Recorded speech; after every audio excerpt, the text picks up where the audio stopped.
Hello नमस्कार बच्चों, welcome back to the एलएसआईएस। और एक मैं बहुत इंपॉर्टेंट मुद्दे पे आज डिस्कशन करने वाला हूं।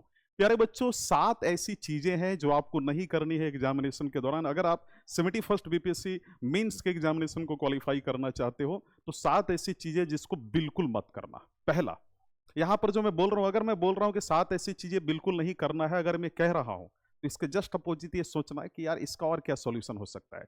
जैसे मैंने जो यहां पर पॉइंट लिखा हुआ है, जो हमारा पहला पॉइंट है वो है कि भाई कई ऐसे बच्चे होते हैं जो सिलेबस को सीरियसली नहीं लेते हैं। तो सिलेबस को अच्छे से देखिएगा, है ना। जो भी आपका मेंस का सिलेबस है उसको बहुत अच्छे से देखो कि उसमें क्या लिखा हुआ है।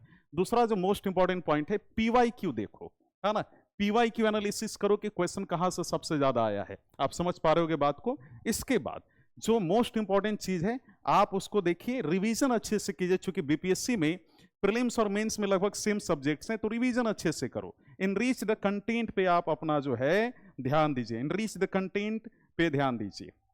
इसके बाद आप हमारे यहाँ पर एलएसआईएस का टेस्ट सीरीज या किसी भी संस्था का आप टेस्ट सीरीज ज्वाइन कर सकते हैं, लेकिन एलएसआईएस की टेस्ट सीरीज आप ज्वाइन करते हैं तो क्रेडिबल और क्वालिटी बेस्ड क्वेश्चंस आपको मिलेंगी। एलएसआईएस का टेस्ट सीरीज आप ज्वाइन कर सकते हो, है ना। इसके बाद जो है आप पीवाईक्यू भी लिखो। पीवाईक्यू से बेस्ट टेस्ट सीरीज कुछ नहीं है ना। तो इस पे ध्यान देना। कई बच्चे ये चीज इग्नोर करते हैं कि रिवीजन नहीं कर रहे हैं, कहीं टेस्ट सीरीज ज्वाइन नहीं कर रहे हैं, पीवाईक्यू का जो है आंसर नहीं लिख रहे हैं, तो ये कई बच्चे इग्नोर करते हैं। ये चीज मत करना, ठीक है।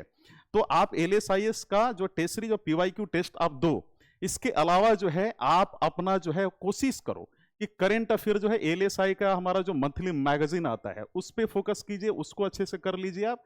इसके अलावा मेरे प्यारे बच्चों, जो मोस्ट इंपॉर्टेंट पॉइंट है जो आपको ध्यान देना है कि लगभग आप 400 to 500 क्वेश्चंस को लिख लो। सिर्फ लिखना नहीं है, सबका कॉपी भी 1-to-1 इवेल्युएशन कराना है ना। और 1-to-1 इवेल्युएशन इंटरेक्टिव इवेल्युएशन होना चाहिए। ऐसा नहीं कि आप ऑनलाइन इवेल्युएशन लिख करके भेज दिए, बैक ऑफ द एंड कौन कॉपी चेक कर रहा है उसका कोई मतलब नहीं है उस पर्टिकुलर टेस्ट का इवेल्युएशन का। आप सामने बैठ के टेस्ट का जो है चेक कराइए, जो आपने टेस्ट लिखा उस सामने बैठ के टीचर के सामने चेक करवाइए। इसके अलावा जो मोस्ट इंपॉर्टेंट पॉइंट है, आपको मेंटरशिप ज्वाइन कर लेना चाहिए। कई बच्चे मेंटरशिप ज्वाइन नहीं करते हैं। कई बच्चे, अगर आप जीरो हो एकदम, आपने कुछ पढ़ा ही नहीं, तुक्का से प्रीलिम्स निकल गया है, तब तो आप मेंस का कोर्स ज्वाइन कर लो। लेकिन आप ऑलरेडी प्रिपेयर्ड थे, आपने प्रिपेयर्ड तरीके से प्रीलिम्स निकाला है, तो आपके लिए मेंस और टेस्ट सीरीज बहुत ज्यादा इंपॉर्टेंट है मेरे प्यारे बच्चों। तो इस पर आप मेंटरशिप एक बार आप ज्वाइन कर लीजिए।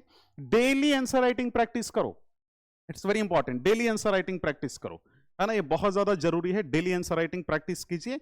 तो ये वाली चीज आपको करनी है। अगर आपने इतनी सारी चीजों पे ध्यान दे लिया, अगर आपने इसको इग्नोर किया तो वैसे भी मेंस नहीं निकलने वाला। अगर आपने इन सभी चीजों पे फोकस कर लिया, एग्जाम निकल जाएगा। लास्ट चीज एक बोलना चाहूंगा, एक और चीज है, टॉपर्स कॉम्प इवैल्यूएशन कई बच्चे नहीं करते हैं, आपको करना चाहिए। अगर ये करोगे तो आप इस बात को समझ पाओगे कि कहां कमी और कहां आपको सुधार करनी है। आज के लिए इतना ही, चलिए फिर मिलते हैं। धन्यवाद।